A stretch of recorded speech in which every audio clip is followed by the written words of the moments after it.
अस्सलाम वालेकुम friends, welcome back to my YouTube channel daily tips with Asma. आज की इस वीडियो में हम आपको बताएंगे मुनीब नाम के बारे में अनोखी और दिलचस्प मालूमात। मुनीब नाम का शुमार लड़कों के नामों में होता है। मुनीब एक इस्लामी नाम है। मुनीब नाम की इब्तदाई तारीख अरबी ज़ुबान से निकलती है। मुनीब नाम के लड़कों के लिए खुशकिस्मत नंबर 3 माना जाता है। माहिरीन के मुताबिक मुनीब नाम के लड़के बहुत खिदमत गुजार होते हैं। मुनीब नाम का मतलब है हक की तरफ लाने वाला। मुनीब नाम के लड़कों के लिए खुशकिस्मत दिनों में मंगल और एतवार का दिन शामिल है।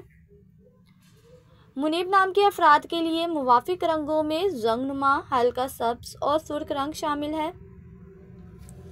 मुनीब नाम के अफराद के लिए मुवाफिक पत्थरों में पुखरात पत्थर शामिल है। खुशकिस्मती वाले धातों में हिंसों के हिसाब से तांबा शामिल है। फ्रेंड्स, अगर आप अपने नाम का मतलब जानना चाहते हैं तो कमेंट बॉक्स में अपना नाम लिखें। इंशाल्लाह हम आपके नाम की वीडियो ज़रूर बनाएंगे। Thanks for watching. अल्लाह हाफिज़।